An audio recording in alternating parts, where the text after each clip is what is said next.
نحمده ونصلي على رسوله الكريم أما بعد فأعوذ بالله من الشيطان الرجيم بسم الله الرحمن الرحيم يا أيها الذين آمنوا كتب عليكم الصيام كما كتب على الذين من قبلكم لعلكم تتقون صدق الله العظيم। সম্মানিত ভাইরা, এই আয়াত সম্পর্কে মহান আল্লাহ সুবহানাহু ওয়া তাআলা আমাদেরকে বলেছেন যে তোমাদের উপর রোজা ফরজ করলাম যেইভাবে তোমাদের পূর্ববর্তী নবী আলাইহিস সালামদের অনুসারীদের উপর ফরজ করা হয়েছিল, যাতে করে আমাদের উপর আল্লাহ তাআলার ভয় এবং তাকওয়া পয়দা হয়। তো সম্মানিত ভাইয়েরা, এই বিষয়ে কিঞ্চিত আলোচনা করার চেষ্টা করব ইনশাআল্লাহ। আমি মোহাম্মদ হাফেজ আবু মুসা, আমার দেশের বাড়ি হচ্ছে টাঙ্গাইল নাগরপুর থানা। আমি কর্মরত রয়েছি সূত্রাপুর থানার আওতাধীন সিংটলা সিতারা বেগম জামে মসজিদে সানি মুয়াজ্জিন হিসাবে। তো সম্মানিত ভাইয়েরা, আমি এখন কিঞ্চিত রোজা সম্পর্কে আলোচনা করব। যারা জানেন না অবশ্যই এই ভিডিওটি দেখবেন এবং বেশি বেশি শেয়ার করবেন।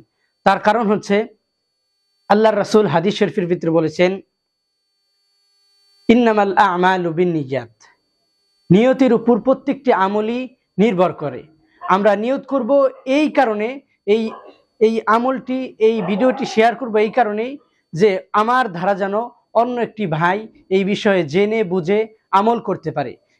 এই বিষয়ে আল্লাহ রাসূল সাল্লাল্লাহু আলাইহি সাল্লাম হাদিসের মধ্যে বলেছেন, বাল্লিগু আন্নি ওয়ালাউ আয়া, তোমরা একটি বাক্য হলে, একটি যে কোনো একটা ইসলামের বিষয় অন্যদের নিকট পৌঁছে দাও, যারা জানে না তাদের নিকট পৌঁছে দাও। এই কারণে আমরা বেশি বেশি এই ভিডিওটি শেয়ার করব অন্য ভাইদেরকে যেন এই বিষয়ে জানানোর জন্য। তো ভাইরা, আমার এক ভাই প্রশ্ন করেছে, রোজা রেখে নামাজ না পড়লে রোজা কি হবে? আউয়ালু মা ইউহাসাবু বিহিল আবদু ইয়াউমাল কিয়ামাতিস সালাহ। সালাত এমন একটি জিনিস যেটা আল্লাহ তাআলার আমাদের ইসলামের ভিত্তিতে সর্বপ্রথম একটি ফরজ বিধান, যেটি আদায় না করলে হাদিস শরীফের ভিতরে এসেছেন যে 2 কোটি কাজা করলে 2,88,00,000 বছর জাহান্নামে আমাদেরকে পড়তে হবে। আর যদি কেউ এক ওয়াক্ত নামাজ না পড়ি তাহলে এরকম 80 হুব্বা জাহান্নামের ভিতরে পড়তে হবে। তো প্রিয় ভাইরা, তো রোজা হচ্ছে আল্লাহ তাআলার একটি ফরজ বিধান। আল্লাহ রাসূল হাদিসের মধ্যে বলেছেন, আউয়ালু মা ইউহাসাবু বিহিল আবদু ইয়াউমাল কিয়ামাতিস সালাহ, কাল কিয়ামতের ময়দানে মহান সুবহানাহু তাআলা সর্বপ্রথম তার বান্দাকে এই নামাজ সম্পর্কেই জিজ্ঞাসা করবেন যে, হে বান্দা, তোমার উপর যে নামাজকে ফরজ করেছিলাম এই নামাজ তুমি পড়েছো কিনা সেটার হিসাব আগে দাও। তো ভাইরা, আশা করি বুঝতে পেরেছেন। আর দ্বিতীয় বিষয় হচ্ছে রোজা।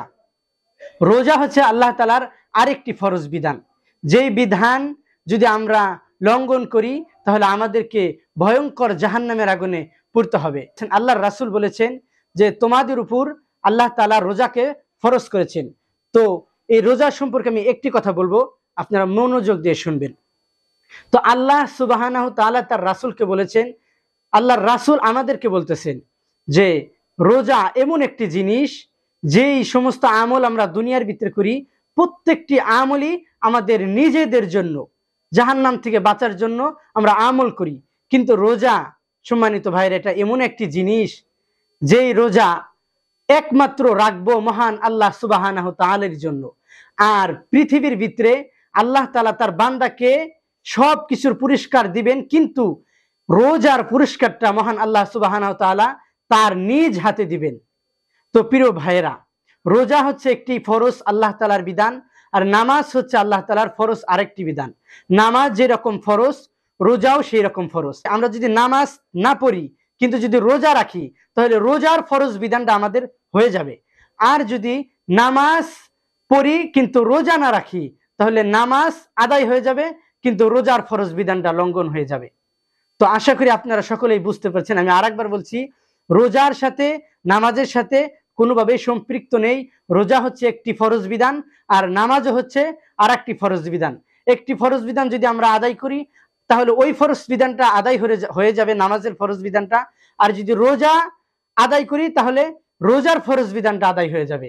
যদি নামাজ না পড়ি তাহলে নামাজের ফরজ বিধানটা আদায় হবে না। কিন্তু যদি রোজা রাখি কিন্তু নামাজ পড়লাম না তাহলে রোজা নামাজ হবে না। এই বিষয় ভুল, আমাদের এই বিষয় থেকে বের হতে হবে। রোজার সাথে রোজা একটি ফরজ বিধান, নামাজ আর একটি ফরজ বিধান। আশা করি আপনারা সকলেই বুঝতে পারছেন। আর মেহেরবানি করে যে বিষয় আপনাদেরকে বলছি এই বিষয়টা অবশ্যই আপনারা শেয়ার করে অন্য ভাইদেরকে বোঝার তৌফিক দান করবেন। আসসালামু আলাইকুম ওয়া রাহমাতুল্লাহি ওয়া বারাকাতুহু।